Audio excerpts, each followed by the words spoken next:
What's up? What's up? What's up, everyone? Thanks for tuning into the Vanguard on this beautiful sunny day. It's a gorgeous blue skies and golden sunshine here in Kansas City. But yeah, we're glad to be back on the mic. Glad to bring you guys today's news. Take a bit of a victory lap or two as well. But what's up, Zach? How you doing? Yeah, man, doing good. Today will be an interesting live stream. This is a story we've been following for a long time here at the Vanguard. Obviously, we're talking about the People's Party and how Paula Swearengin has very publicly exited her role within the group, making very public criticisms that you may have heard on the Vanguard like a fucking year ago that we were screaming about at the top of our lungs. But we'll get into all of that. Because the most important thing is that everybody's up to speed now. It's like, yes, this is the Nick Brana fucking ego party. This is the never gonna go anywhere party. Never criticize all hero Nick Brana party. The People's Corporation is what we called it, because it's just a fucking grift so that guy can pay his bills with the donations of the most vulnerable and desperate people who are disillusioned with the Democratic and Republican parties, justifiably. But before we get into all of that, we did want to shout out those lovely people that we call our Patreon community, and also all of you lovely people that watch our show regularly. Hit that like button, hit that subscribe button. You guys really make this show possible in the way that we're able to do it routinely every day for you guys. So we really appreciate it a lot. Yeah, thanks so much to the patrons. You guys make the show possible. If you would like to contribute and support the show that we put on, the content we create, you can hit up that link in the description. It's patreon.com/the Vanguard channel. And yeah, that's in the description box below. If you would like to donate and become a recurring contributor, it really does help us keep going. You guys make the show possible. Like we always said, we really, truly mean that. But yeah, thanks everyone for tuning into the Vanguard today. It's going to be an awesome live stream, so make sure to stick around till the very end. We have a lot of good stories, a whole litany of topics to go over. So yeah, it's going to be a fun live stream. Like I said, make sure you stay around for the whole thing. And if you haven't already, hit that like button. It does help us in the algorithm. And hit that subscribe button so you don't miss the next live stream. Hit that notification bell as well. But yeah, what do you want to start with today, Zach? I think we know where we got to start today, bro. I think we know what the people want to hear about, no pun intended. But yeah, I think we both have a lot to say about this, so we can both just kind of open it up and let it out. For starters, I want to make clear to everybody that when we started this channel, Gavin and I were so fucking gung-ho about the People's Party. We were in the same camp as every single person who was super stoked and super ready to get after it, right? I mean, we literally built our entire fucking channel on the back of this idea. We were the first, of the small new class of YouTubers to get really into, covering that outside of Jackson Hinkle. He also was an early person to cover, just to be fair. But we got in there. We were super fucking invested in it. We had many of the people who were involved in that big summit on our show to speak. We followed it up. We hyped the shit out of it. We were speculating who would they run for president, who would they run for Congress, what would they do at the local level. And over time, we realized that the answer was nothing. And so that was also disheartening. That was also extremely frustrating. And we were like, well, what do we do now? We then were flooded really with messages from former volunteers who raised a bunch of grievances about how this was Nick Brana and his friends ruling a supposedly Democratic party with an iron fist. We pointed out a lot that they originally marketed themselves as a party with a horizontal management structure. That was quickly changed. There was no vote on it. There was no vote on anything from the People's Party. And, over time, we were able to get our hands on some of their tax filings. We were able to see how much money do they have to work with and how is that money being allocated. And clearly it wasn't being allocated to go towards candidates that were going to be actually making a difference, which is kind of ironic that they're stalling when their whole point of the People's Party was urgency and the need for action, like a lot of people have pointed out. And right here, just to quote Paula Swearengin, they were purging staff, board members, and volunteers with open serious grievances against Nick Brana. Sounds exactly like what we heard from the former members that had the courage to speak out months ago and be smeared by big names in the lefty YouTube community. People would come out and unjustly call them, infiltrators and smear merchants and just like, people from our Revolution LA with a bone to pick. I'm like, no, I talk to people from New York City. I talk to people from Philadelphia. I talk to people all across this fucking country, not just our Revolution LA that had like a personal beef with Nick Brandon. No, we did our fucking work. And you guys can listen to all of those people that we documented on our show, allowing them to speak. You can look at all of the multiple times we've requested to have Nick Brandon come on and defend himself when he was a coward and he wouldn't, because he knew that we would break his balls and not accept his bullshit excuses. Shout out to Case Study QB, a legend on left Twitter. You guys had great and fair coverage of the MPP infighting and actually invited Nick, but he's always been nowhere to be found. Exactly. That's never a good sign, right? It is what it is, guys, but we all need to come together now and realize this is not the solution. This was a game. This was a grift in the purest sense of the word. Actually, I got to give credit where credit's due. I actually heard it described best by Ryan Grimm, who's another person who's been reporting on this for a while, guys. As much as you might not like it, he also called this correctly. And he said that what the whole ambition of this was to take a bunch of people who were accurately disillusioned with the Democratic Party and fed up with the positioning of the progressive movement and turn them into marks for channels on YouTube to extract monetary value from them and keep that invested away from the Democratic Party. That's exactly what the fuck happened, guys. That's exactly what the fuck happened. That's why they weren't concerned about getting any actual elected officials done. Spots on the Jimmy Dore show were good enough, right? Like that's the reality of the situation. People want to drag Paula Jean Swearengin because she took money from the People's Party. It became her fucking job. And now she is clearly taking the time to speak out, remove herself from the party. And I'm proud of her because for a while I was a little sus about Paula Jean Swearengin. I was like, what happened to the knock down the house Paula Jean Swearengin that was a coal miner's daughter and, didn't give a fuck? Like there she is, man. So I was glad to see that. Yeah, 100%. And thank you, John Smith, for the $5. Really appreciate that. And we will keep up the good work. But yeah, this is a disappointing story for so many reasons. We had Jimmy Dore on our podcast maybe about a year ago as well. And we asked him directly about these organizers. I think you actually asked him, Zach, about the complaints that had been leveled against the People's Party by a numerous, handful of ex-volunteers who we talked to on our show, because we actually do real fucking journalism when we get the opportunity to. He told us they were bad faith actors. He wrote off the volunteers that were raising these complaints. He said they were, there was allegations that they had been bad faith actors. Nick Brana went on shows like Jackson Hinkle and Lee Camp's show to basically smear these volunteers as assets of the Democratic Party or, bad faith actors. Are we going to hear an apology from these folks? I'm serious. Are we going to hear an apology from the likes of Jimmy Dore, Lee Camp, Jackson Hinkle, these people that ran cover for Nick Brana, had him on their show to run his mouth and tell lies about workers, volunteers for his fucking party? Meanwhile, these folks never had the actual volunteers on their shows to tell their side of the story. Our channel and Frank Analysis are the only ones that did that shit.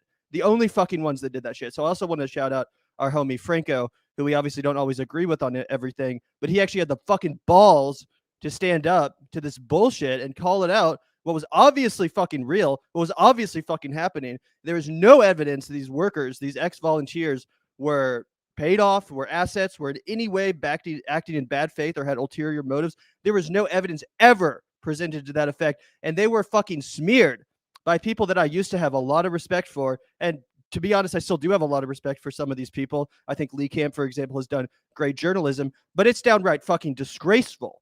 It's journalistic malpractice to have on the CEO to give his side of the story and to smear workers and then to ignore those actual workers, ignore their stories, let it all fall on deaf ears while you promote the fucking CEO of this company, which is exactly what it is.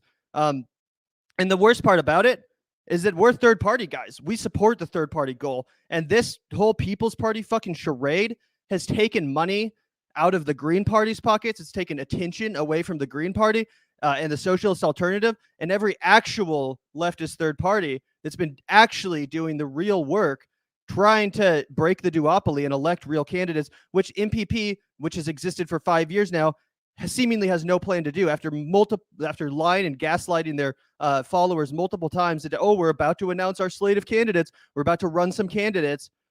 bullshit. They still haven't. They haven't announced any plans to do that. And recent filings financially have revealed that all the money has just gone to fill their own pockets. This is absolutely fucking disgraceful. And again, not to toot our own goddamn horns, but it's pretty fucking embarrassing that we were like basically one of two channels on YouTube that actually called this shit out accurately. It's really just disappointing. And as I tweeted here, we wrote this expose of the People's Party in May of 2021 after lengthy conversations with ex-volunteers who were smeared as bad faith and assets, again, by the likes of Jackson Hinkle and Jimmy Dore. Turns out these activists were 100% correct, and so were we, actually having the balls to report on this. And the journalist that ran cover for Nick Brana and ignored the volunteers should be ashamed. That's not what a fucking journalist does, at least not a leftist journalist. So I think this really calls for some serious introspection from these folks, and at least an apology to the ex-volunteers who put themselves out there and took this fire and were smeared and probably had their DMs filled up with fucking morons accusing them of untrue, false things that had no evidence behind it. These people are the actual ones that had the balls to stand up to this and talk about how they were being abused as workers. And I go on to say, shout out to Lisa Pfeiffer, Joe Charest, Renee Johnston, Steve Coleman, and Camilla Harris, all of which who came on our show and gave their side of the story, exposing what was actually going on at the People's Party. Again, they were lied about, they were smeared, they were called bad faith inside actors. And now Paula Jean Swearengin is coming out almost a year later to confirm what was initially being said about Nick Brana and the People's Party. After several questions, I will confirm People's Party USA is purging staff, board members, and volunteers with open, serious grievances against Nick Brana. This is happening after months of retaliation. Obviously, I withdraw my support. And as I was saying to Zach the other day, this means it's really bad, guys. For her to come out here and make this kind of public statement admonishing Nick Brana and the People's Party, that means shit is bad. She would have much preferred, I think, to have just quietly, gracefully exited the People's Party if she realized something wasn't right. But the fact that she put out this strong of a statement means that it was bad, guys. It was fucking bad. She saw some bad shit and she felt the need to take to Twitter and expose it. And basically now we're seeing just the complete end of the People's Party. There will be no serious People's Party after this.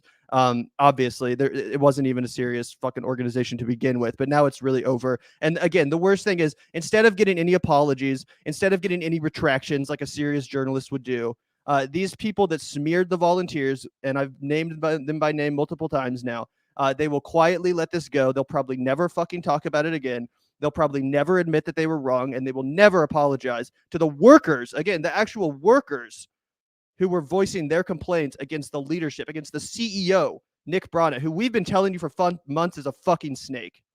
Yeah, man. Look, that's the reality of the situation. It's super fucked up because, and the reason, and people are like, if you don't understand why this is so frustrating and so aggravating, because this was all real energy that was squandered, right? And it feels like it was squandered by a conniving bastard who had nothing better to do than fucking vacuum up a bunch of money from desperate, disillusioned people who did not want to participate in the oligarchic system that was presented to them very rationally, and then just vacuumed up their donations that they thought were going to real serious projects, put on a couple of fucking YouTube productions that you could do for very little money, and then pocketed the rest. And that's exactly what happened, guys. I swear to God, go look at all the IRS report, spending money on stupid shit like Amazon Video, all kinds of stuff. It's like there's no way that you can argue that this was like a good faith operation. It wasn't even like the money was going to salaries and then the people were doing. No, you can literally watch and see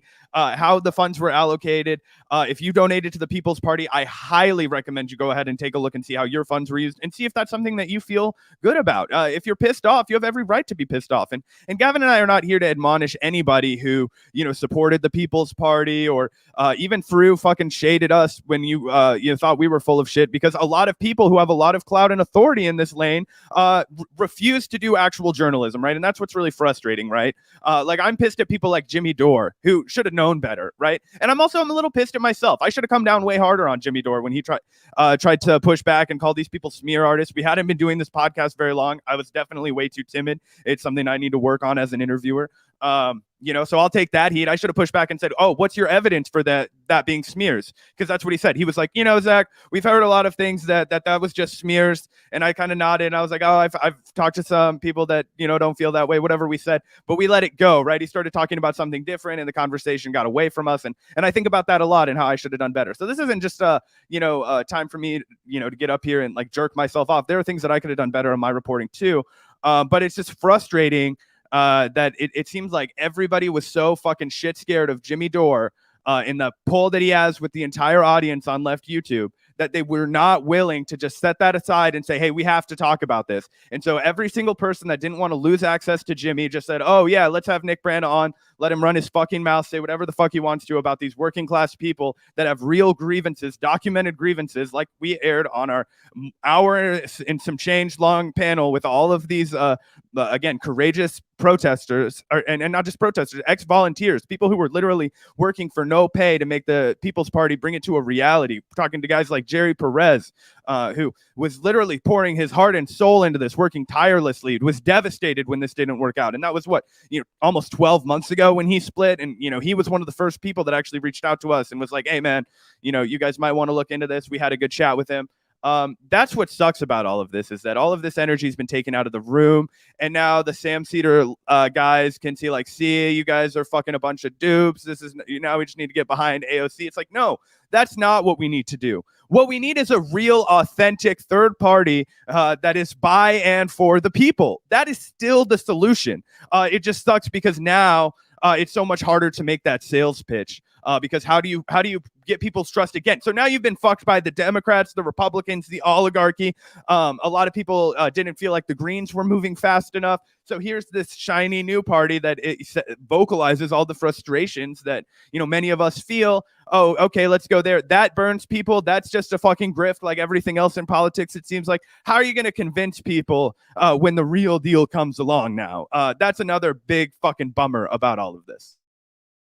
Yeah, it's an absolute fucking disgrace. And the more and more we hear about this, the worse the picture gets. Here's some reporting from friend of the show, Jordan Sheridan. Status Quo has also learned MPP paid graphic design company Upstatement $20,000 for MPP's logo and other branding. Multiple MPP sources tell me that MPP is currently using their old logo, so I cannot confirm whether the new logo was ever delivered to MPP. And even if it was, $20,000 for fucking graphic design. What kind of shady shit exactly is going on here? What exactly the fuck are they using your guys' donations for? And again, there's a lot of people that donated to this in good faith, thinking they were supporting a good cause. Again, like Zach said, we were originally supporters of the People's Party too. After their convention they put on about over a year ago now, we were really inspired. We had a lot of chats with people that were interested, and were downright promoting it on our show for a while, until again, it was brought to our attention that there was a handful of ex-volunteers who were petitioning to make their grievances heard with the leadership, to describe the undemocratic nature of the organization and the abuses at the hands of Nick Brana. When that stuff came to light, because we actually have some ounce of fucking journalistic integrity, and again, we're just a bullshit clickbait drama channel, we actually talked to those volunteers and said, hey, we want to make sure we get our story right. If we're going to continue to talk about this organization, let alone promote it, we want to know what's actually happening inside. Because again, we actually give a shit. We talked to these people. We quickly realized the undemocratic nature of the People's Party, the fact that the volunteers were being abused, the fact that people felt like they were, wasting their time, energy, and lots of it for this wasted effort with no real organization or direction, and Nick Brana's, dictatorial control of it all. When that came to light, our opinions changed. That's what actual reporting looks like. That's what actual fucking journalism looks like. Not even to toot our own horns, but we're one of like the 3 people that actually got this right. So it's worth pointing out, just as a lesson for anyone out there that's, wondering about how to fucking, react to new information. But anyway, yeah, the more we find out about this, the worse it gets. And again, I'm just so disappointed in the fact that these volunteers, people that work their asses off for the third party goal, the people that care about breaking the duopoly just as much as me and you and anyone listening to this show, they were fucking smeared, and they have yet to be apologized for. I have no doubt that this will all be swept under the rug by you-know-who and everyone else who's promoted the People's Party. They will never offer a retraction. They will never apologize to us, obviously, but more importantly, importantly, the volunteers who actually made this stuff known from the very beginning and were, waving the red flag. Hey, there's a problem here. There's a fucking problem here. Maybe we should, address this at least, or maybe consider, a different route or option. There's major issues here that need to be addressed. And they weren't fucking addressed because everyone just wanted to manufacture consent for Nick Brana, their good friend Nick Brana. Let him keep coming on their shows and begging for your money, which went to bullshit reasons, went to filling his pockets and sketchy shit like this $20,000 graphic design. Yeah, let's put up the logo for everybody to see, by the way. Yeah, so in case anybody's wondering, look at this shit. Okay, it looks like it was like 4 pieces of clip art that were stitched together. Okay, I mean, if they said they paid $1,000 for it, I would think they overpaid. Like, let's pull up the Vanguard. One, I do think it's really funny that if you scroll right quick, that's like our article, and it's like one of the first things that shows up when you Google movement for a people's party. So, and also that image that we made of Nick Brana being the king as aged like fine fucking wine. But let me pull up our logo for you guys, and you can just fucking guess how much our logo cost that Gavin and I paid for before we'd made a fucking dime from our podcast, when I was living off of my money from my shitty corporate job, and I believe Gavin was just living off of unemployment. So if we could find it in our pocketbooks to get, I'm really happy with our logo. I think it's dank. I think it suits us, and I think we paid like $175 for it. And we just like emailed the lady and we were like, "Can you do something?" And then she gave us like 6 different versions for like $175. This is the one we went with. Okay, $20,000 for your logo design. Somebody is getting way over, like, they know, like, there's shady shit going on there, guys. I'm sorry. That's indefensible. That is fucking defensible. If you know about how any of this works, like, I mean, fuck. I worked at a very, very expensive startup before I did this podcast, right? And we did an entire rebrand. Okay, we did an entire rebrand, and that was how much they spent on relabeling everything, ordering a bunch of new. It was about like 25 grand to redo everything. So unless they were, I don't know what the fuck they were planning on doing with this, unless they were printing out like 10,000 t-shirts, like a fuck ton of merchandise, like stickers, water bottle. That's the only way that I could think that this would even possibly make sense. But if it's just for the design portion of it, like, that's absurd. There's no way. Graphic design artists are tremendously underpaid in this country. Like, I'm not saying that $175 was the most I would have paid for our logo. I thought we would have had to pay a little bit more, but no. The rates are way lower than you would expect because people don't value art as much as they should. But it's not $20,000 is the point that I'm making. That's absurd. He should have to answer questions about this. He won't fucking answer any questions about anything, guys. That's your guy. If you're still pulling for the People's Party, this your dude, fam. Like, it's not too late to just wake up and be like, oh shit. These guys were frauds. They were full of shit, right? And I appreciate Jordan Cheriton for joining the cause. Yeah, straight up. And shame on everyone that continued to promote this fucking grift of an organization after this information was already readily available, not just thanks to us, but thanks to, again, Franco, who talked with these organizers, Ryan Grimm, who had them on Rising to discuss this, and everyone else who shined a light on what was very fucking clearly going on. Let's not kid ourselves. But yeah, this is outrageous. And as Jordan says earlier here up in the threads, it looks like based on some MPP sources he spoke with, internal turmoil over COVID was not the tipping point that led to the purging of board members and volunteers, which did happen. He says, I'm told that there were complaints/grievances filed against Nick over his treatment of contractors and volunteers. Again, we've been reporting on this for almost a goddamn year now. It's not new information. All right. He has reached out to Nick Brana for comment. Well, you're not going to hear back, Jordan. Trust us. Again, before we published our article, our expose, and before we hosted our live panel with the volunteers, we reached out to People's Party fucking a dozen times. We were trying so hard to make sure that we were offering every side of the story, that we weren't painting a biased picture. Because again, at this point, we were still low-key supporting the People's Party. This was breaking our hearts. We wanted it to succeed. We were invested in it. And we were like, shit, we want to represent both sides of the story. Nick Brana refused to go on any show that asked him a single tough question about this shit. He only went on the shows where he knew his balls would get fucking licked, which is exactly what happened. Not a single, tough question. Anyway, absolutely fucking just shameful, in my opinion. Did want to shout out a few super chats. Thank you, Gabe, for the $4.99. Hey guys, if you think people like Dor or Brana are in good faith, what exactly would you say to them in light of these purges? I don't think you're. Are you addressing this to us, Gabe? Because I think we just made pretty clear what our stance is. Yeah, I don't think that Branda is acting in good faith at all. I think he's a lying sack of shit, and I've been incredibly disappointed with Jimmy Dore in his coverage of a lot of things recently. And honestly, I don't even think his show's that good anymore. We were talking about that the other day. It's like the self-aggrandizement and the like super heavy-handed masturbatory like compliments to himself the whole fucking hour. Like it's a little insufferable, but maybe some people really like that Messiah complex type deal. It makes the whatever. But no, my opinion of both of those two people has. No, I don't think they're necessary. I don't know. It's hard for me to say Jimmy Dore is a bad faith actor. I think he's a contrarian guy that's interested in seeing his channel grow, and that's exactly how he's going to take his comedy and his commentary. Nick Brand, I think, is just a fucking leech. So that would be my honest opinion. Yeah, and again, I think my opinion on this will change depending on if Jimmy Dore and Lee Camp and Jackson Hinkle actually offer a retraction and apologize to the volunteers that they smeared. If they do that, then I will grant them, okay, you were acting in good faith. You were genuine in your resolve. You were so supportive of this effort that you were blind to what was clearly an issue. And, everyone makes mistakes. We've made mistakes. Of course, we're not perfect either. So that's what it's going to come down to me. Are you going to apologize and retract, Jimmy?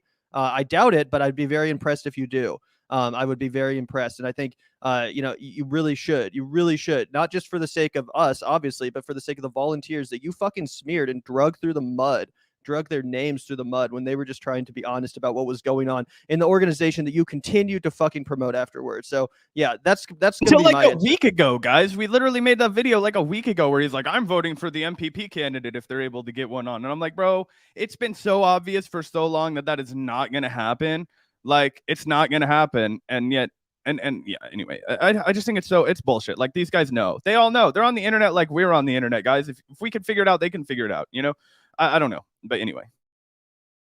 Yeah, like I said, I'm waiting for an apology. I'm waiting for a retraction. I will be impressed if they come. But until then, I don't know what to say about it other than I'm extremely, extremely fucking disappointed in these people that at one point I did really genuinely respect. Anyway, thank you, Brian, for the $4.99. The downfall of MPP is sad. We need a viable alternative for the duopoly, but it appears the obstacles to minor parties are too great in the U.S.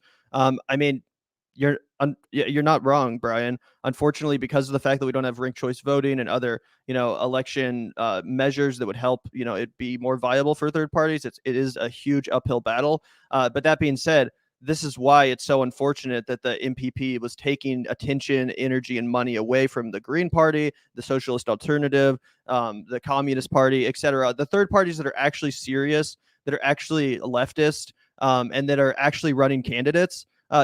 They already are facing this massively uphill battle against the media, against the establishment, obviously the two parties themselves. For this fucking grift machine, the People's Party, to just suck away donations, attention, energy, and meanwhile, while they smeared the Green Party, it's really unfortunate because, again, ultimately, the net result of this whole fiasco is a net loss to the third party movement. They have hindered the leftist third party movement by carrying on the charade for 5 years now, taking people's money, wasting people's time and energy, and diverting attention from the actual serious alternative parties. Again, the Green Party, the Socialist Alternative, etc. Those are the candidates that we talk to because they actually have fucking candidates that are running, unlike MPP, which has yet to run a single goddamn candidate and likely never will. But thank you for the $4.99. Brian, I think we have one more from Brian as well. Jimmy vouching for Tulsi and MPP. What a miserable track record he has. What are you talking about? Jimmy Dore has never been wrong. Give me one example where Jimmy Dore has not been correct. Jimmy Dore never, ever, ever fails. And yeah, we'll be getting to a story a little bit later in today's show about Tulsi too, who's going to be speaking at CPAC. So yeah, her metamorphosis is basically complete at this point into just a total right-wing shill. Absolutely disgusting. So yeah, I mean, I would love. I'm waiting for an apology. That's all I'll say. I'm waiting for a retraction. I'm waiting for an apology. That's all I'll say. Yeah, you never got one when Tulsi came out and was clamoring for like fiscal conservatism. If Bernie Sanders came out and was clamoring for fiscal conservatism or drone war, did you know what kind of fucking hell we would raise for weeks? I would be like, fuck this man. You ruined my life. I can't believe I donated money to you. You fucking miserable bastard. I want to fucking spend every day for the rest of my life condemning you because of how much I've celebrated you. No, I didn't get a peep about that from Jimmy. Yep. And again, it's very disappointing as someone that used to be a big fan of Jimmy and still enjoys a lot of his commentary. It's very disappointing and revealing. That's all I'll say. But thank you, Brian, for the $4.99. I asked Nick Brana during a Jackson Hinkle stream how the MPP platform is different than the Green Party, and he wouldn't answer the question. I'm not surprised, Brian. Obviously, both of these men are completely, deeply unserious, in the words of our homie Nick, aka Socialist MMA. Deeply fucking unserious people. So yeah, it is what it is. Thanks for the super chat, though. Really appreciate that, comrade. Yeah, absolutely appreciate that. And yeah, look, he's not going to answer any fucking tough questions. That's what he's made really clear over the past like 365 days. Yep, not a single will be answered. And thank you, David, for the $2. I'm about 20 minutes behind, wanting to show support. Thank you so much, David. Really appreciate the super chat. Really appreciate the support and the chat. Really, really, that's awesome. Thank you so much, man. Yeah, we really appreciate that shit. And in 20 minutes, you'll catch up to the part where we're reacting to you. I keep saying this when there's demoralizing news, but look at time banks. Labor becomes currency. I know people who want to go on air to speak on it. Yeah, we've talked a little bit about this, I believe, with you, Matt. Also, like God, that's still something that Gavin and I need to look into a little bit more, so we don't look like complete fucking idiots if we have guests on our show to talk about it. But yeah, we'll when labor becomes currency, I'm interested in ideas like that. I mean, because time is money. Money, you know, labor, all that kind of shit. It's all intertwined. So, I mean, like I said, I'll sound like a dunce if I talk about it right now and I haven't done any proper reading on it. But yeah, that's definitely something that's on the radar, Matt Ocelot. God, appreciate you for reminding us that needs to stay on our radar. Yeah, thanks so much, Matt Ocelot, for the support in the comment. And you may have already DM'd us or emailed us, but feel free to do so again. We get a lot of mail, and sometimes it gets down at the bottom of the heap. We don't get to it, so feel free to send us a message with some recommendations for people to speak about the issue, because it's definitely something I would like to explore more on the show as well. And yeah, thanks for the little dose of positivity among all the demoralizing news, because it does get heavy, it does get depressing. So thank you very much, Matt Ocelot, God, as always, and thank you, AV, for the $4 super sticker. Really appreciate that. And thank you also, don't want to butcher your name, but thank you so much for the YouTube membership. Really appreciate that. You guys can become YouTube members if you want to support the show. It's a great way to do so. And you get access to our emojis, which you can spam the chat with if you so desire. Lots of fun stuff. But yeah, thank you so much for joining. Yeah, thanks. I'm going to go with Jacinth Pellerin. Thank you, Jacinth. Absolutely. And it looks like that's probably it for our super chats now. Thanks so much for the contributions, guys. It looks like we got one more. Thank you so much. Kush Renata. Yeah, $10. Congrats, Jimmy/Hinkle. You just Kyle Kalinski'd yourself, talk shit about other third parties without having a single candidate running as a green. I hope they both show humbleness and apologize for that. Yeah, I mean, they owe it to the volunteers, the workers that they smeared. They fucking smeared these hardworking people that have probably worked a goddamn lot harder than they ever have in their entire fucking lives for the third party goal. These people were serious believers doing actual on the ground work, trying to organize this third party into existence, unlike these jackasses who are just, talking shit on their microphones. Meanwhile, they got smeared by them. So yeah, I'm also waiting for an apology and a retraction. I'll be very impressed if it happens. I'm not expecting it though. Yeah, 100%. Look, yeah, no, I don't want to make too many jokes about this. It's a bummer for sure. And look, and all the jokes and all the animosity that we have, guys, they're all for the guys that do bullshit jobs like us and make their living talking shit about all these things, and they can't even be bothered to actually take the time to stand by workers when it really matters, and instead they'll stand by their homies who are, just fucking living off of the donations of the most humblest, most desperate workers in this country, the people who are true believers in a new noble cause, like a actual authentic movement for a people's party. If you were one of those believers, and even if you said fuck the Vanguard and fuck all reporting, like I think that it's clear that a lot of that was driven and motivated by an extreme intention for this to be a success. And now that we know that this can't be a success because it's been run so poorly, and it has it's just I mean, it is what it is. And we said this for a long time: the People's Party cannot be a success if Nick Branda's in charge, because he's a terrible fucking leader. But we don't have any animosity towards you guys. Like, look, it's time to rebuild this actual authentic third party movement, whether we do that with Green, whether we do that as socialist alternative, whether it's a party that we haven't yet thunk up. We got to get to work, and we got to get to work on it now. So the real fucking animosity that Gavin and I have is towards the commentators that decided that, gaining some subs and not having to beef with Jimmy Dore was worth smearing and slandering these hardworking people who had the more sincere goals than any of the rest of us, right? The people who are like, Gavin said, we do a bullshit drama show here. Those people were out in the field spending their free time building a movement for a people's party. You know what I mean? We spend our free time reading the news and doing commentary about it. You know what I mean? Like, You got to get behind those fucking people who are putting their money where their fucking mouth is 100%. And when you don't do that, it looks really fucking bad when you call yourself a leftist. Right. And I know I'm being a little bit petty here and a little bit vindictive, but it's just annoying because we took so much shit for this reporting. People smeared us too. All kinds of accusations were thrown our way about this. And again, our fucking inbox is open. We're accepting apologies. We are accepting fucking apologies. But in all seriousness, obviously we make mistakes too. We're not perfect either. We haven't gotten everything 100% right in our commentary. The reason why this bothers me so much is because it's not like, oops, we just missed this piece of information and accidentally incorrectly reported on it. It was not a sincere accident. They purposefully ignored and smeared working people, working class volunteers who were actually organizing on the ground for a third party movement, a goal that we all claim to care about. These people were actually doing the work, actually putting in the work, and they didn't even talk to them. They didn't have them on their shows to interview them and get their side of the story. They straight up ignored them and smeared them as assets, as bad faith assets. And that's something we would never fucking do on our show, guys. Again, we're going to mess up. We have messed up. We've made mistakes in our reporting. But something that I am proud to say we have never done is that we've never ignored the workers in favor of listening to and promoting the CEO, which is exactly what happened here. It would be like if, instead of talking to the striking Starbucks workers, they had on Howard Schultz. I'm serious. That's obviously, an exaggerated example, but it's the same basic principle. They talked to leadership. They talked to the guy that was profiting off of his organization instead of talking to the people that were working for him for free and doing all the goddamn hard work on the ground to build up the actual organization. And that's what bothers me. It's not that it was an innocent mistake. We've made innocent mistakes. This was a purposeful ignoring and then subsequent slandering of working people that were trying desperately to organize a third-party movement that would actually be successful. Again, something that we all claim to care about. And these workers, these volunteers did a hell of a lot more than Zach and I have ever done, and a hell of a lot more than any of these jackasses that smeared them have ever fucking done. So,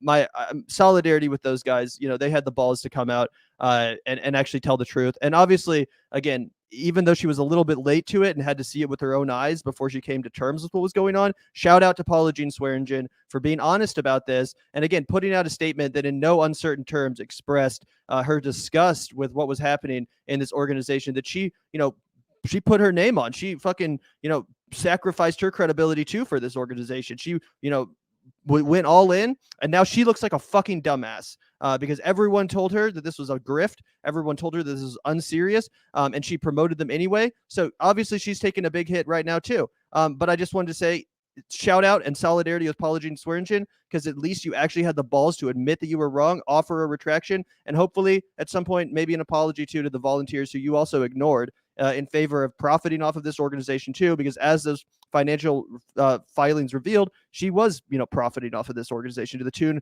of tens of thousands of dollars. So again, shout out for, coming out and admitting you were wrong and exposing what's going on here.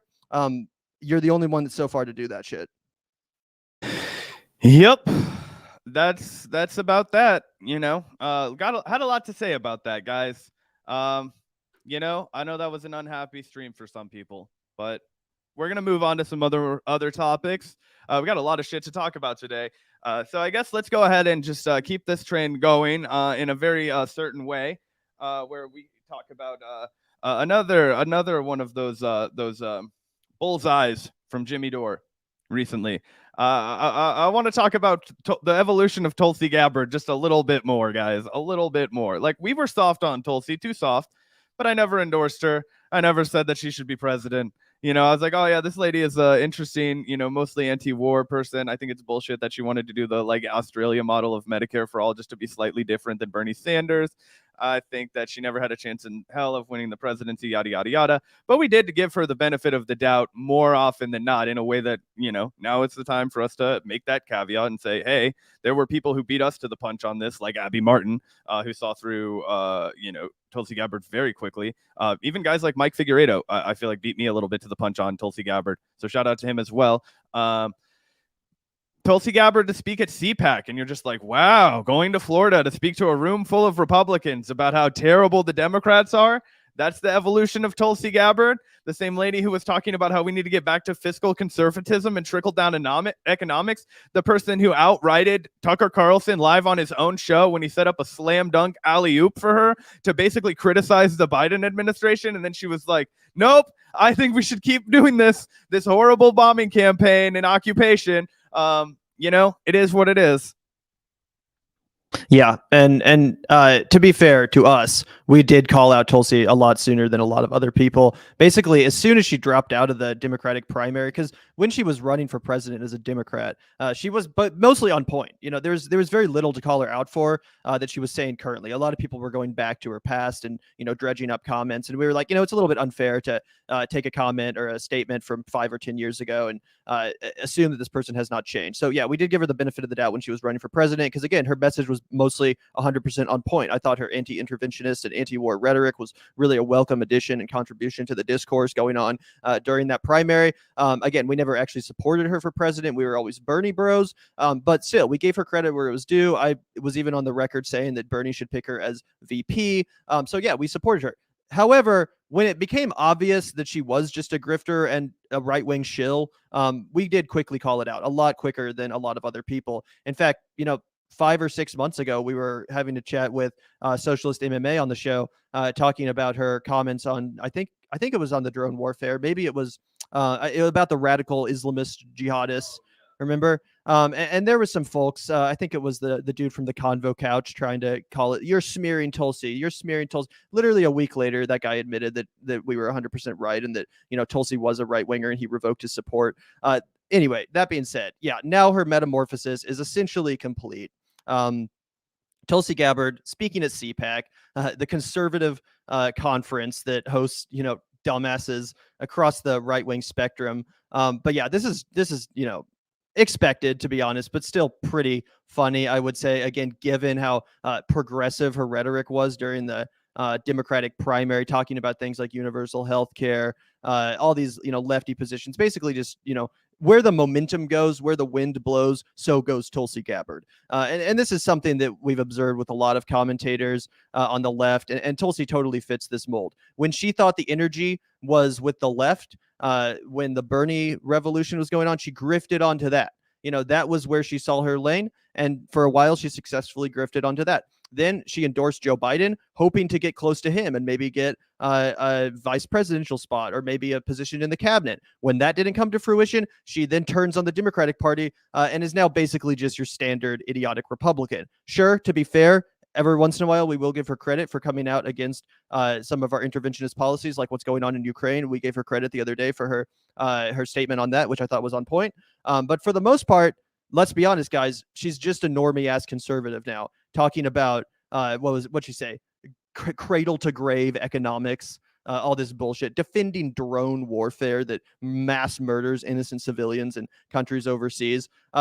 It's crazy. It's disgusting. And she deserves to be called out in no uncertain terms, which, again, we've been doing for months now. And it wasn't just any drone strike, guys. This was the drone strike in Kabul that killed 7 fucking children.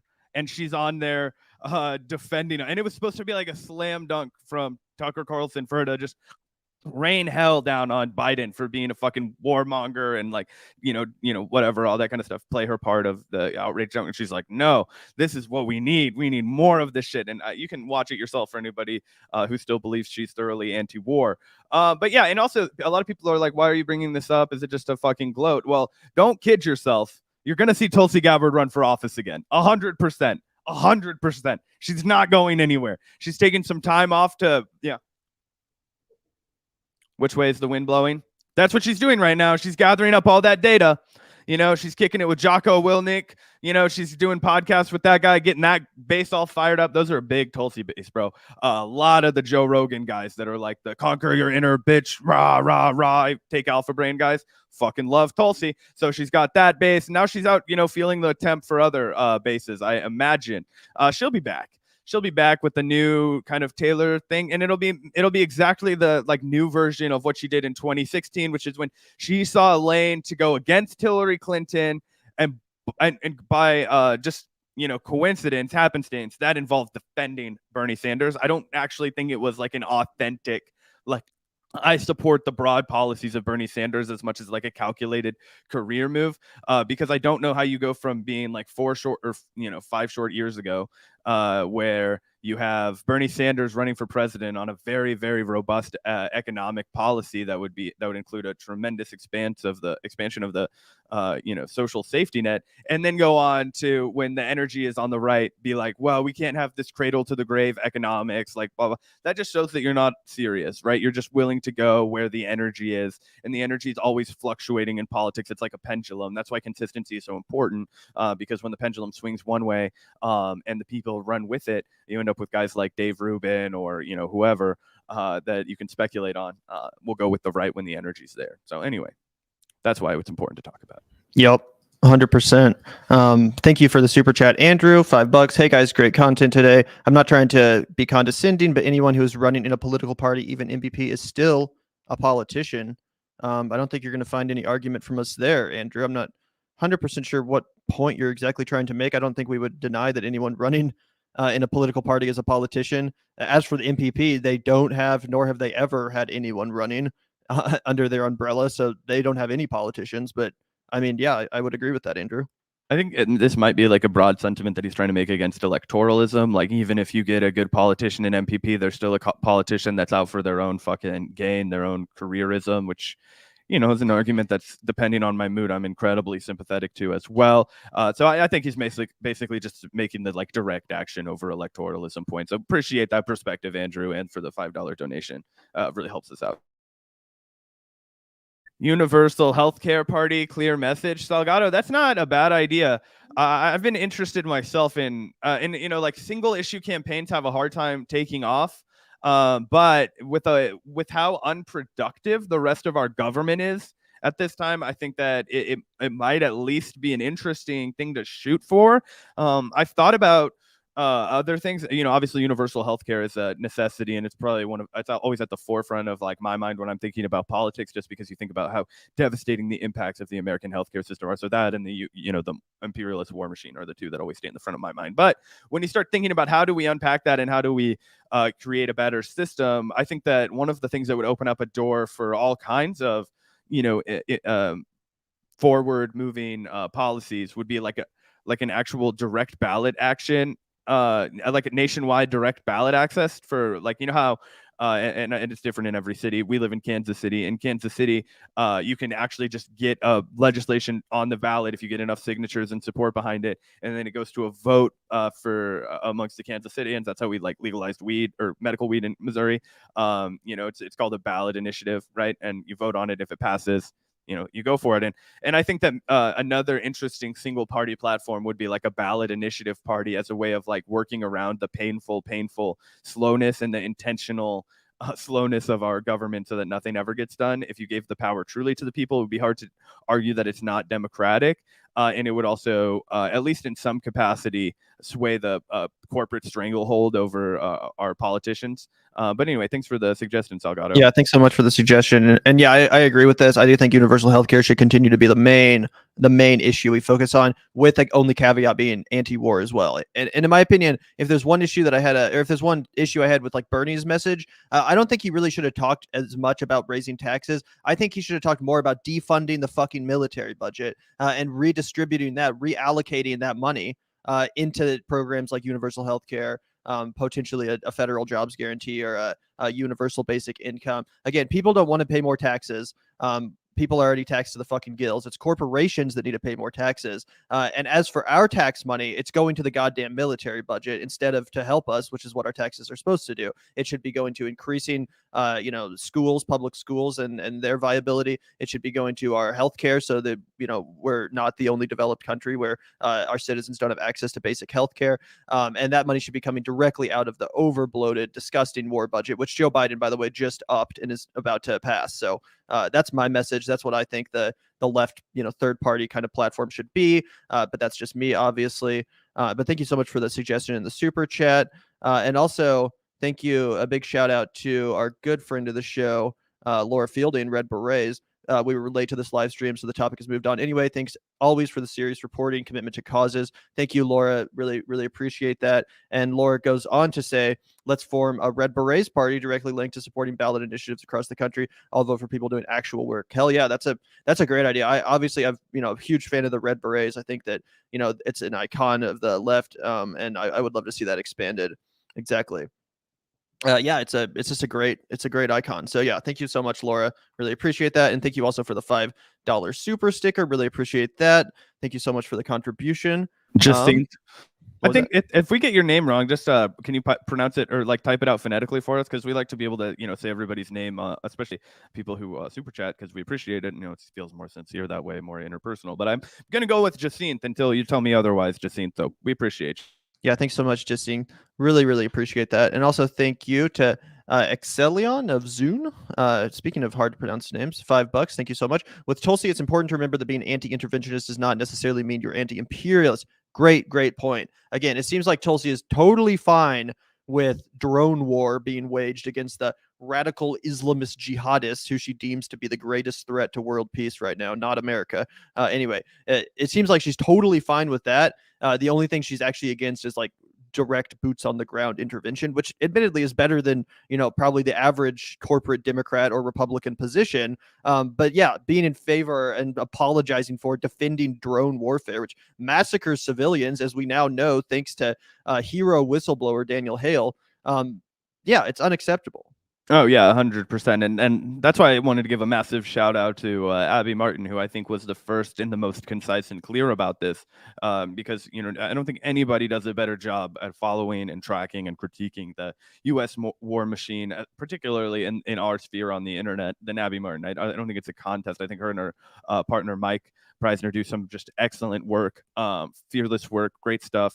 It was an honor to speak to her on our podcast, and she called this shit out from fucking jump, dude. She was like, no, I don't trust anybody that says that they think that the United States military is a good path to an honorable path of life, and here are all the other questionable statements that she's made about drone warfare that was non-interventionary. Remember when she was in Africa and they like tweeted out like, oh, this is just a translation for I was in Africa killing some black and brown people, you know what I mean? Because Tulsi was like, I was in a secret mission, and like somewhere where you're like, why the fuck were you there? That's not our country. You are with the military, you're definitely killing people.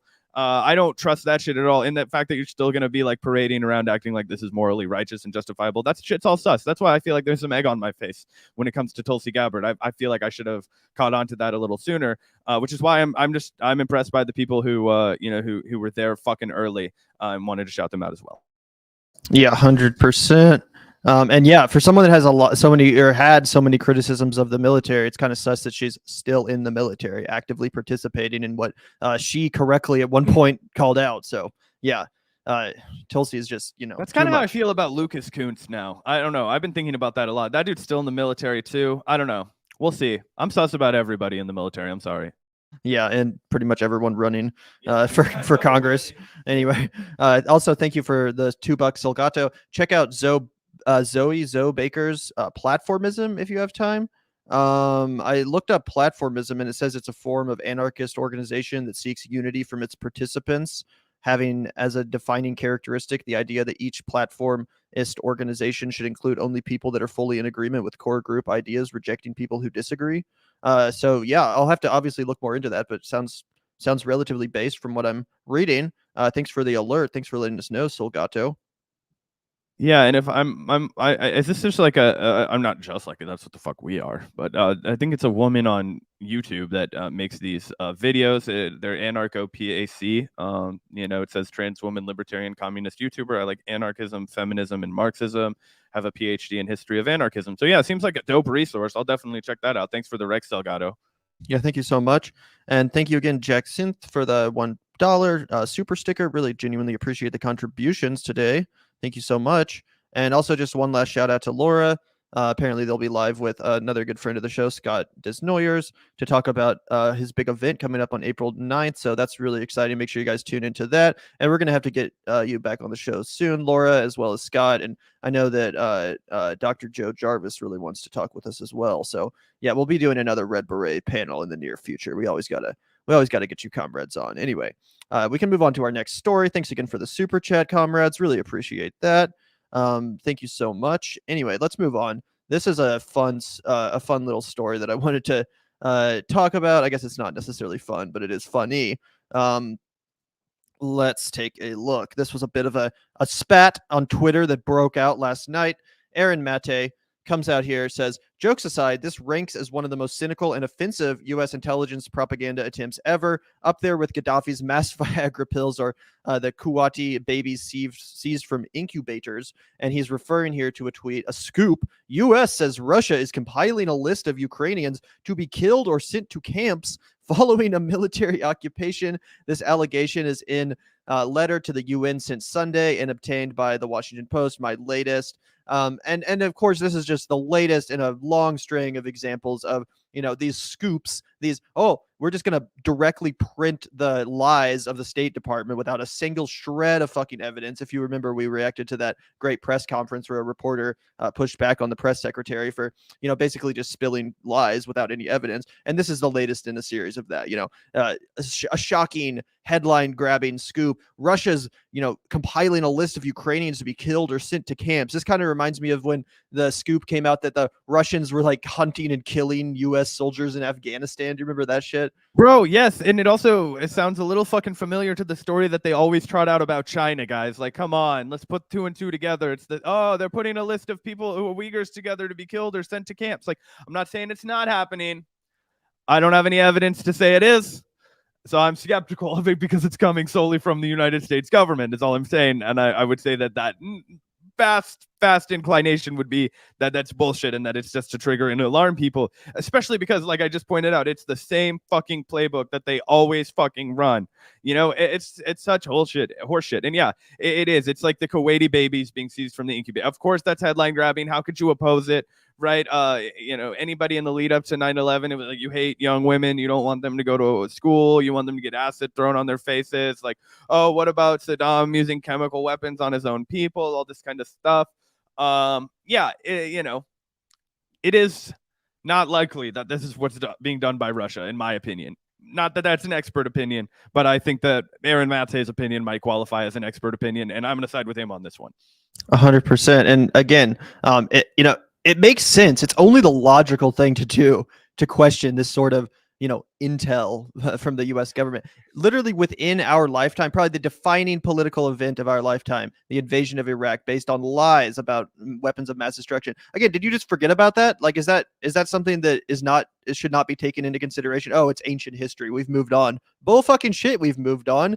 The same exact tactics are being used now that were used then. And of course, the initial position we should take is skepticism towards these unsubstantiated, evidence-free reports from the State Department, which purport to reveal, extreme, insane evidence of this nature.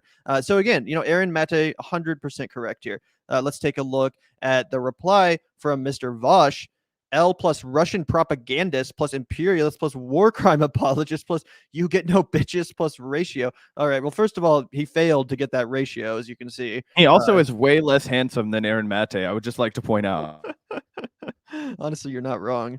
That's objectively true, guys. I'm just saying, I don't take other pot shots at other guys for being ugly, right? Like, you know what I mean? It's like you're opening up the door for people to be like, Yep. Anyway, so yeah, instead of again taking the obvious, skeptical position, maybe we should not just take, this U.S. State Department propaganda at face value. No, let's instead call people that are skeptical Russian propagandists, imperialists, and war crime apologists. Woo! All right. Sounds like he's. What was that? I just never mind. I was like, sounds like he's been watching the Jimmy Dorso show. I guess somebody's been making CIA videos for the. Anyway, to move on, Aaron links him a page here. Help offering understanding and support to prevent child sexual abuse.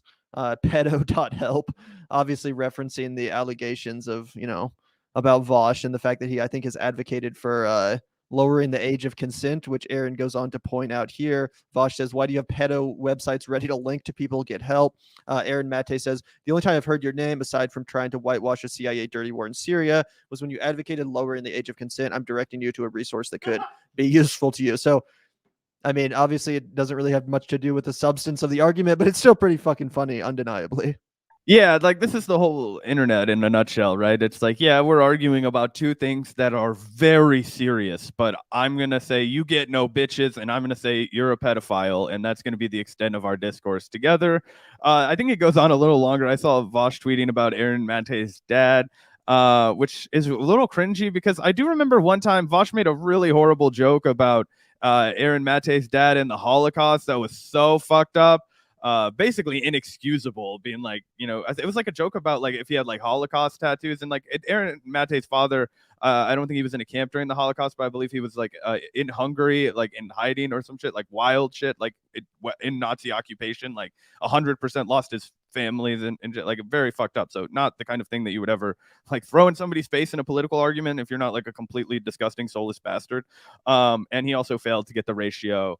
And like I said, gun to my head, I'm saying that 10-1, Aaron gets more bitches. So across the board, I'd say that's a W for Maté. Yeah, exactly. And again, you know, regardless of any disagreements you may or may not have with Aaron, it's just a logical, realistic standpoint and perspective to come at this information from, of skepticism. Yeah, the U.S. government lies all the fucking time. Most of the wars in modern American history have been predicated on false flag events by the U.S. Let's be honest, guys. It's the reasonable position. It's the correct and intelligent position to look at this information that they're leaking without any evidence about Russia with skepticism. Again, I'm not saying there's a 100% chance it's false. There is a percentage that it's true. But let's at least look at it with skepticism, given the United States' horrific track record of lying in order to manufacture consent for and justify military escalation, military invasion, and war. Yep. I mean, it's pretty obvious. Like I said, I'm not a simp for Russia, right? People will get on our case from our audience sometimes and be like, why are you saying all these terrible things about Vladimir Putin? I don't know, because I don't think he's a fucking great guy.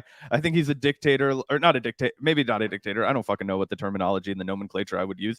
He's a world leader, just like Joe Biden and just like every other fucking world leader. He's going to do what's best for his country and his people and his power.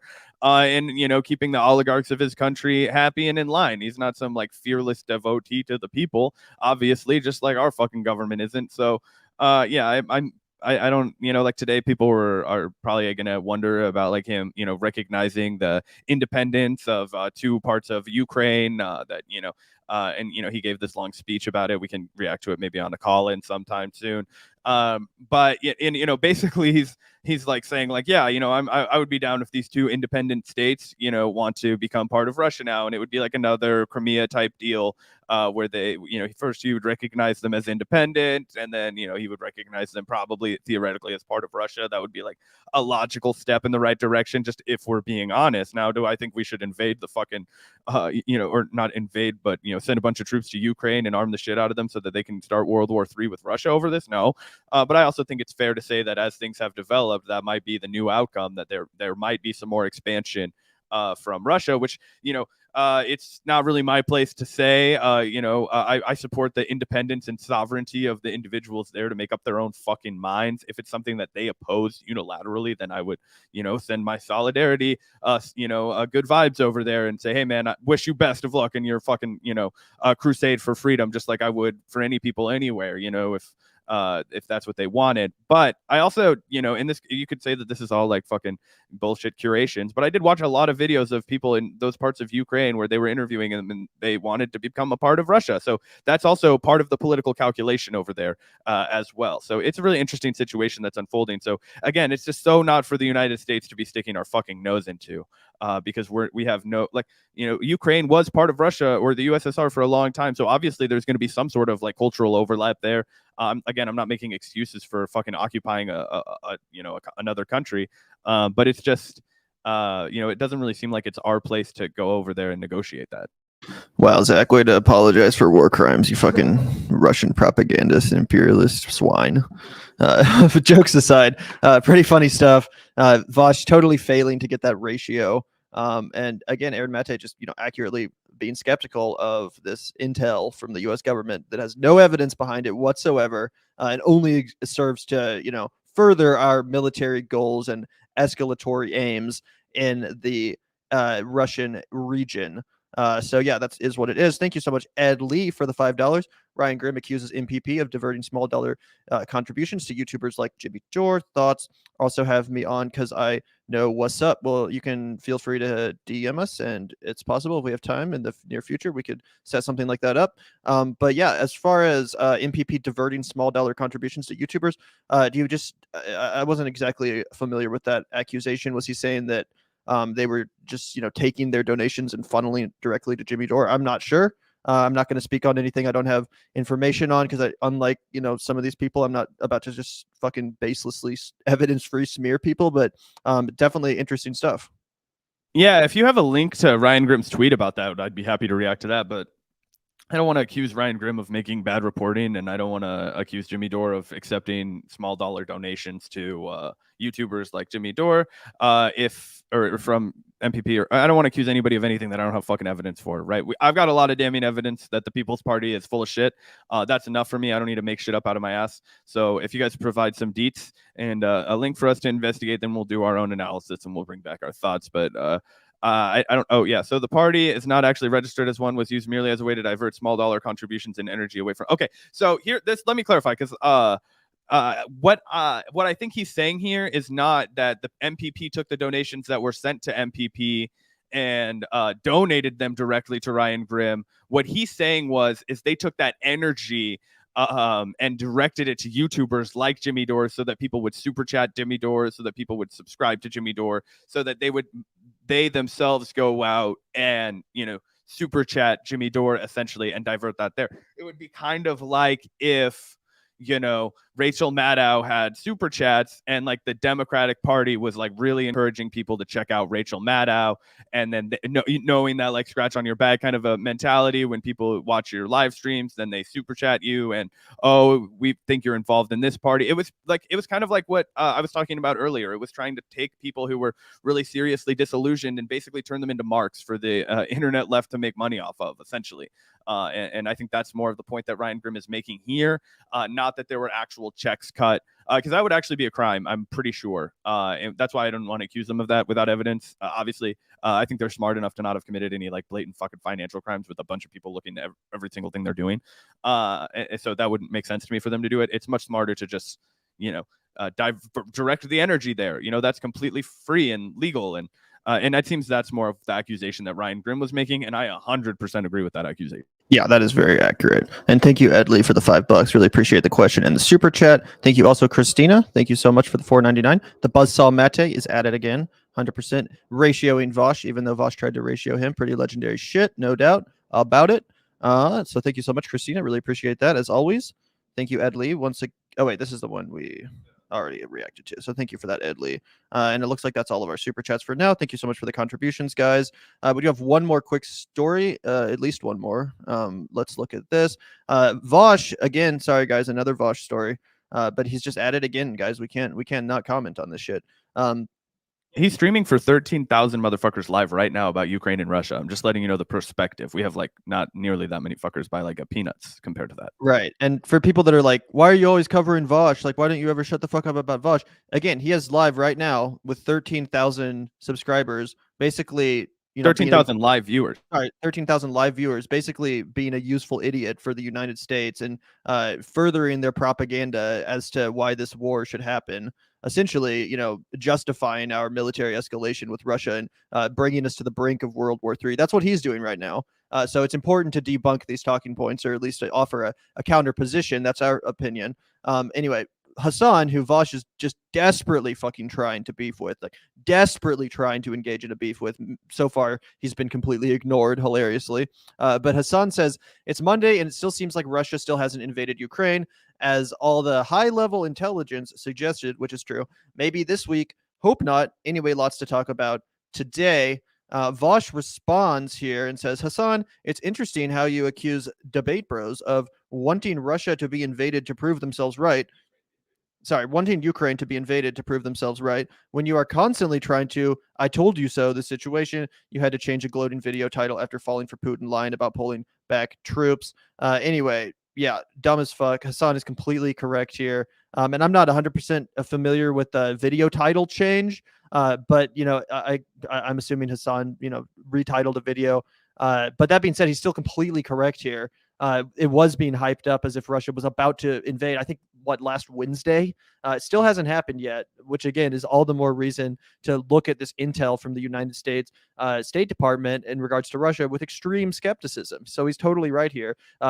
Obviously, we've disagreed with Hasan quite a few times, but I actually think when it comes to foreign policy stuff, when it comes to issues like the Ukraine-Russia conflict, I think he's dead on, actually. Yeah, look, I think that it's gonna be an interesting fucking change in an argument for people now that because things are gonna get a lot murkier, I think, in Ukraine, right? So, because Vaush, what he's talking about right now today is like Russia, recognizing the two what would that be, easternmost border like provinces of Ukraine, and basically using that as his justification of saying, oh, look, this is going to be that invasion, right? This is going to be where they start poaching land back from Ukraine, whatever. Will that lead to a full-on war escalation? I don't know, but it's interesting to define how you would I guess classify an invasion, right? So Vladimir Putin, and let me just pull up an article to make sure I don't completely butcher all these names of like Donetsk People's Republic and Luhansk People's Republic, but that's what he's calling those two parts of Ukraine now, and they're separatist regions of Ukraine from all of the like information that I can see, but it's also a breach of international law, right? To go ahead and say, I'm going to recognize these two parts of another country and as independent states, and then potentially coordinate with them as allies and potentially also make them a part of Russia. Like, yes, that's a violation of the sovereignty of Ukraine by international law. But it's also like United States violates international law all the fucking time.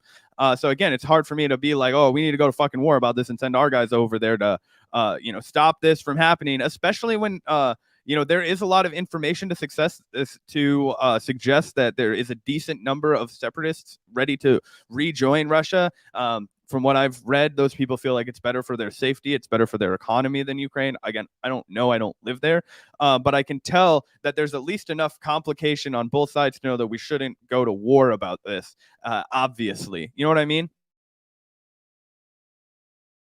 Yeah, 100%, 100%. So yeah, I think Hasan has actually been pretty spot on as far as his reporting goes, as far as the Russia and Ukraine stuff. And yeah, pretty insane again from Vaush, who just seems to be choosing violence today on Twitter and yesterday, trying to go after everyone as he does. So always some fun stuff. It's a good strategy for him, man. He's blowing the fuck up right now. Like I was shocked. I was like looking at. Normally he'll have like 7K live watchers, 10K on a good day. This Russia Ukraine shit that he's talking about right now, really doing a number for his channel, which is always something to pay attention to. And you see why people are behaving a certain way on the internet, why you're throwing bombs at everybody. Well, if it's fucking boosting your channel up to 13,000 live motherfuckers on YouTube, and then that video will probably do 300 to 400,000 when it gets clipped, right? That's a wide reach, and those people want to hear about the imminent threat of Russia invading Ukraine. So that's what he has to give them. So whatever. Yep. That sounds about right to me. Anyway, did you have anything else you wanted to talk about today, Zach? Nah, man, I think we had a pretty thorough live stream today. Got a lot of good shit off of our chest. Got a really good live stream in. Appreciate everybody that watched live. It was what it was. It was a good shit. And by the way, this is actually 100% accurate cheese sandwich. Vaush definitely took a page out of Destiny's book in that regard. He understands the power of hate watching. Anyway, that's very true. But yeah, thanks everyone for tuning into the live stream today. Really appreciate you guys commenting along in chat. As always, really appreciate the super chats from everyone that contributed. Make sure to hit that like button if you have not already. It really helps us beat the algorithm, the corporate suppression. But yeah, again, thanks everyone for tuning in today. Really appreciated chatting with y'all. And a big shout out to our patron community. As always, we like to start and end our live streams with a shout out to our patrons. So this is what that is. just a huge shout out, guys. Thank you so much for supporting the show, contributing on a monthly basis. It absolutely makes what we do possible. I do not mean that hyperbolically. We would not exist as a channel nor a show if it weren't for your guys' support. Especially with, again, how increasingly censorious YouTube is. I don't know if anyone is familiar or aware, but basically as soon as we go live on YouTube, they instantly demonetize our stream. They put it on limited, which means that, you know, it'll take oftentimes hours for them to restore it to monetization, or sometimes not at all. So basically we're only, you know, getting the super chat contributions and then your guys' Patreon money, and then the very small, pitiful amount of ad revenue from our clips. So, you know, just to say, it really does help us out, guys. It really does keep us strong, even during slow times. And if you enjoy our show and the content we create, please do consider contributing. Obviously, we know that a lot of you guys don't have those means, though, which is 100% okay. Please just hit that like button. Please just hit that subscribe button, and consider sharing our show with someone who you might think might enjoy it. But yeah, just a huge shout out to the patrons. Like I said, you guys make our show possible. Really, really, really helps us out. So thank you so much, guys. The link is in the description if you would like to contribute or become a patron. There's also a PayPal link if you're feeling generous. But yeah, thank you so much, guys. Really genuinely appreciate everyone for tuning in today, listening to us and what we have to say. Yeah, thanks so much. Peace out, guys.